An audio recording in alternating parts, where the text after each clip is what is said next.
आप देख रहे हैं न्यूज नाउ 24/7। ताज़ा खबरों के लिए हमारे साथ बने रहें। नई दिल्ली विधानसभा क्षेत्र से भाजपा उम्मीदवार परवेश वर्मा कहते हैं, दिल्ली के तालकटोरा स्टेडियम का नाम मुगलों ने रखा था, जो इसे अपने स्विमिंग पूल के रूप में इस्तेमाल करते थे। अब इसकी प्रासंगिकता खो गई है। वाल्मीकि समुदाय के लोग इस इमारत का नाम महर्षि वाल्मीकि चाहते थे, इसलिए मैंने वादा किया था कि नतीजों की घोषणा के बाद पहली एनडीएमसी बैठक में मैं प्रस्ताव रखूंगा और इसे पारित कराऊंगा, जिसके बाद 1 महीने में स्टेडियम का नाम बदलकर महर्षि वाल्मीकि स्टेडियम कर दिया जाएगा।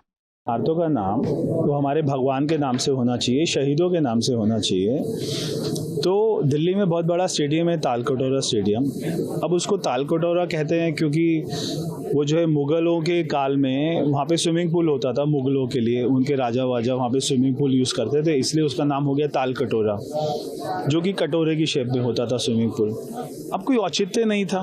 वाल्मीकि समाज के लोगों का ये आया प्रस्ताव कि हमारे भगवान महर्षि वाल्मीकि जी के नाम से कोई बड़ी इमारत का नाम होना चाहिए।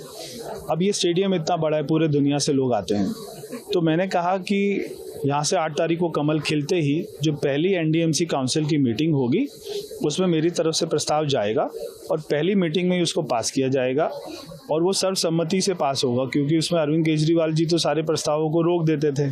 मैं उसमें बैठूंगा तो पास हो जाएगा, तो वो प्रस्ताव पास होगा और 1 महीने में हम उसका बोर्ड भी बदल देंगे। मतलब हम मान सकते हैं कि 8 तारीख का जिक्र किया आपने, मतलब सरकार बीजेपी की आ रही है।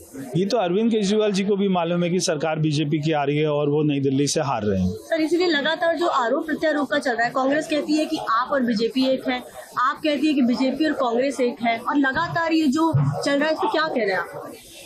देखिए, पहले वो 4 महीना पहले अलायंस की बात करते थे दोनों, उनका सीट शेयरिंग फार्मूला बना नहीं, इसलिए वो अलग अलग लड़ रहे हैं। अब उन दोनों की क्या जो है ना लड़ाई है, क्या अंडरस्टैंडिंग है, मैं तो नहीं बता सकता। मैं मेरा चुनाव लड़ रहा हूँ, मेरा काम है कि यहाँ के लोगों की समस्याओं को जो है जल्दी से जल्दी खत्म कराना, मेरा केवल उसी से संघर्ष है। तो मेरा आखिरी सवाल, कल प्रियंका गांधी जी ने कहा कि आम आदमी पार्टी, अरविंद केजरीवाल और अमित शाह दोनों लोग इंडस्ट्रीज के स्लेवर्स हैं, क्या बोलना चाहते हैं आप इस पे? देखिए, 12 लाख तक की कमाई वालों का 0 इनकम टैक्स होना आज़ाद भारत में कोई सोच ही नहीं सकता था, क्योंकि हमारे देश को गरीब देश कहा जाता था। जब से मोदी जी आए हैं, ये सारे डेवलपमेंट के काम, ये जो हमारी एस्पिरेशनल क्लास है, इसकी सोच, इसके सपनों को साकार करना, ये सारी क्लास को लगता था हम तो टैक्स देते हैं, हमें क्या मिलता है।